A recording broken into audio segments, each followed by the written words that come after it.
Hello friends, good morning. कैसे हैं आप सभी? उम्मीद करती हूँ आप सभी अच्छे होंगे और अच्छे से मन लगा के पढ़ाई कर रहे होंगे। और इस समय बज रहा है 8। मैं आज मॉर्निंग में नहीं उठी थी स्टडी करने के लिए। और यहाँ पे मैं स्टडी कर रही हूँ, एनसीईआरटी पढ़ूँगी, क्योंकि आप लोग अभी देख रहे होंगे कि बायोलॉजी का टॉपिक खुला हुआ है। तो मैं बायोलॉजी नहीं पढ़ूँगी, मैं पढ़ूँगी एनसीईआरटी। और एनसीईआरटी में पढ़ूँगी जैव विविधता, क्योंकि यहाँ से काफ़ी ज़्यादा क्वेश्चंस बनते हैं। मैंने इस बार के जो DSSB का क्वेश्चंस था उसको भी मैंने देखा था, और बीपीएससी का भी जो क्वेश्चंस थे उसको भी मैंने देखा। तो इस टॉपिक से एक क्वेश्चंस मुझे मिला था। क्वेश्चंस तो कंफर्म याद नहीं है, लेकिन इस टॉपिक से मुझे प्रश्न एक मिला था, और कुछ क्वेश्चंस मैं आप लोग के साथ आज शेयर भी करूँगी। और जैसे इसमें सबसे पहला क्वेश्चन में अगर देखूं तो गर्म पानी अभयारण्य किस राज्य में स्थित है? तो असम में स्थित है।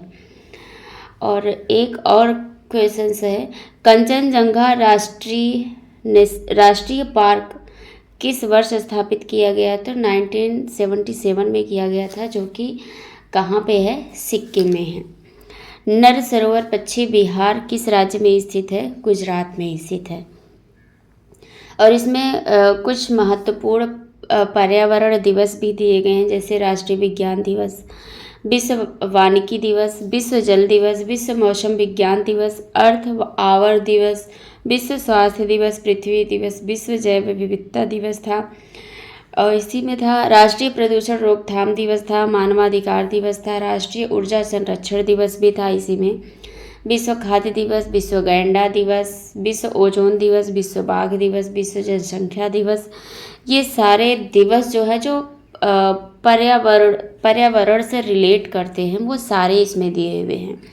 और इसी में दिया हुआ है कि भारत में जितने भी रामसर स्थल हैं, टोटल 75 रामसर स्थल है।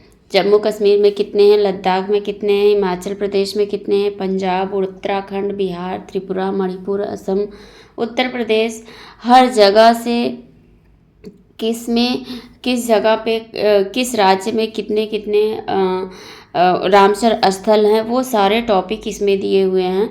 तो पूरे इंडिया में अगर हम देखें तो 75 रामसर स्थल है, जो कि अलग अलग राज्य में अलग अलग प्रकार से विभाजित है। और जितने जितने रामसर स्थल जिस राज्य में है, वो सारा इसमें अच्छे से दिया हुआ है। इसका भी पिक मैं सेंड करूँगी। और कल मैं आप लोगों को बायोलॉजी का टॉपिक नहीं शेयर कर पाई थी, तो वो अभी जस्ट मैं आप लोगों के साथ शेयर भी कर दूँगी।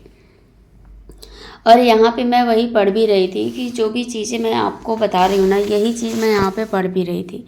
जैसे गोवा में केवल एक ही है रामसर स्थल, गोवा। हेलो फ्रेंड्स, बज रहा है 10:40 हो रहा है, 10:36। और टाइमिंग हम आपको दिखा देते हैं, ये देखिएगा 10, यहाँ पे देखिएगा ऊपर 10:36 हो रहा है।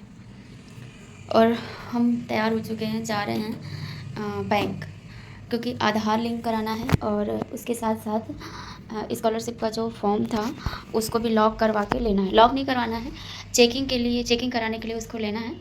और उसके बाद फिर फाइनल सबमिट होगा, तो उसके बाद फिर लेना जाना पड़ेगा।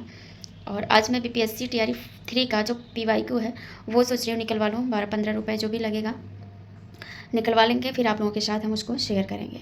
वैसे भी व्हाट्सअप ग्रुप में मैंने डाला है उसको, लेकिन अब निकलवा लेंगे तो आपको बाई पेज एक दिन में 5 पेज हम शेयर करेंगे, तो आप लोग भी देख सकते हैं कि किस प्रकार से PYQ आए हुए हैं। क्योंकि सभी लोग व्हाट्सअप ग्रुप पे नहीं ऐड हैं, तो जो भी लोग व्हाट्सअप ग्रुप को ऐड करना चाहते हैं, आप लोग कमेंट कीजिए और व्हाट्सअप ग्रुप को ऐड कर लीजिए, ज्वाइन कर लीजिए। और कम्युनिटी में मैंने एक पोस्ट किया है कि आपके जो भी क्वेश्चंस हैं, चाहे आपके एग्ज़ाम से रिलेटेड हो या किसी भी बुक से रिलेटेड हो, XYZ आपके मन में कोई भी प्रश्न उठ रहा है, तो आप मेरे से कमेंट करके पूछ सकते हैं। 10 नवंबर को मैं लाइव आऊँगी, संडे को, तो आप सभी के सारे क्वेश्चंस का जवाब मैं ज़रूर दूंगी। और दोपहर में हो सकता है लाइव आऊँ, या फिर नाइट में ही लाइव आऊँगी, क्योंकि दोपहर में तो यहाँ पे ऐसे ही आवाज़ होती रहती है। तो जब भी लाइव आऊँगी तो आप लोगों से बात ज़रूर करूँगी, और आप लोगों के सारे सवालों के जवाब मेरे पास अगर रहेगा तो उसका जवाब मैं ज़रूर दूँगी। और बस अब निकल रहे हैं, क्योंकि अभी पता नहीं कितना टाइम लगेगा, कितना टाइम नहीं लगेगा, बैंक है तो। और ये फ़ोन चार्ज में लगा देते हैं, क्योंकि ये फ़ोन चार्ज नहीं है। तो आप लोगों से मिलते हैं बैंक में। मैंने बैंक का वीडियो नहीं शूट किया क्योंकि वहाँ पे अलाउ नहीं होता है।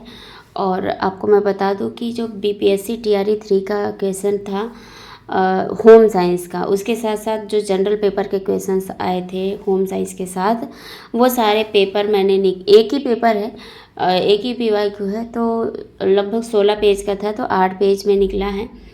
सभी को मैंने एक पेज में एक तरह से आप मान सकते हैं कि प्रिंट आउट ही है ये, इसको मैंने निकलवा लिया है। और इसका मैंने होम साइंस का क्वेश्चंस देख रही थी, और इसको तो अभी तो मैंने काउंट नहीं किया है कि कितने क्वेश्चंस मैंने राइट किए हैं, क्योंकि मैंने इसको खुद से भी, आप देख रहे होंगे कि मुझे जो भी सही लग रहा है मैं उसको हाईलाइट कर रही हूँ।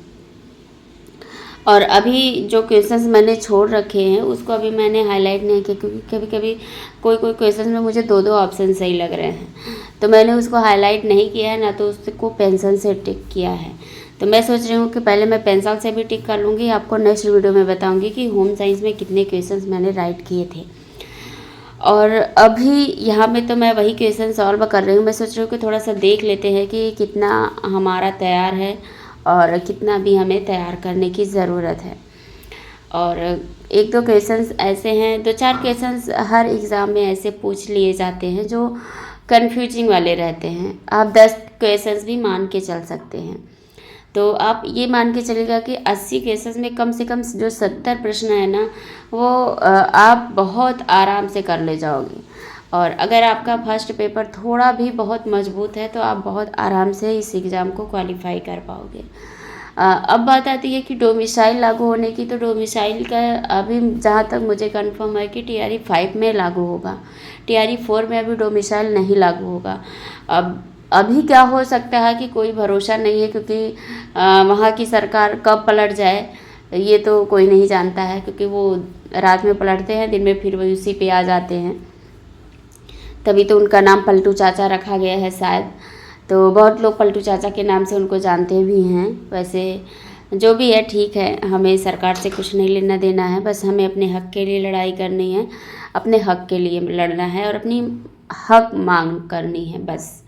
और यहाँ पे और मैं आपको बता दूँ कि आज ज़्यादा पढ़ाई तो मेरी नहीं हो पाई है। मैं 10:30 बजे, लगभग 11 बजे मैं रूम से निकली थी और आई हूँ 2:30 बजे। 2:30 बजे तक आई हूँ। मैं बैंक भी गई, 2-3 जनसेवा केंद्र पर भी गई बैंक में, क्योंकि वो थे ही नहीं, 1 हफ्ते बाद आते। और उसके बाद एक छोटा बैंक है, बैंक ही है वो भी पीएनबी का ही। यहाँ पे मंडी में मेरा बैंक है, जिसको नहीं पता है मैं बता दे रही हूँ। अयोध्या में जो फैज़ाबाद है, यहाँ पे जो मंडी है, नवीन मंडी, लखनऊ वाले रोड पे है। ऐसे सीधा निकल जाएंगे तो लखनऊ चला जाएगा रोड, तो वहीं पे है। पीएनबी बैंक है वो। 2-3 जनसेवा केंद्र पर भी गई, वहाँ भी नहीं हो पाया, क्योंकि जब बैंक में नहीं होता, ये सारे काम बैंक में ही होते हैं।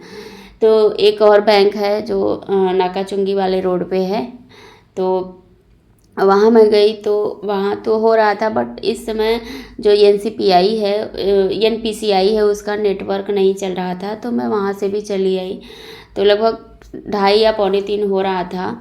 और फिर यहाँ पे आने के बाद स्कॉलरशिप का फाइनल प्रिंट मैंने निकलवाया। फाइनल नहीं, जो चेक कराने के लिए होता है, क्योंकि एक अकाउंट ऐड दिखा रहा था यूनियन का, तो बगल में यूनियन बैंक भी था, तो उसको भी मैंने चेक किया, उसमें आधार भी लिंक कराया। वैसे मेरा अकाउंट मेरे गांव का है वो, लेकिन यहाँ पे काम हो गया, क्योंकि उन लोगों को भी लगता है कि स्टूडेंट्स हैं, इतने जल्दी कहाँ दौड़ भाग करेंगे, तो मुझे लगा इसी वजह से उन्होंने कर दिया।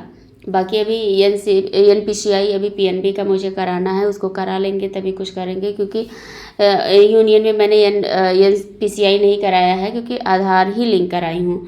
और पीएनबी में करा लूँगी तो कोई दिक्कत नहीं होगा। अभी यहाँ पे मैं पढ़ रही हूँ बायोलॉजी में मेरा सारा टॉपिक्स जो मैंने आप लोग के साथ शेयर किया था, वो टॉपिक मेरा कंप्लीट हो चुका है। अब मुझे पढ़ना है हार्मोन्स।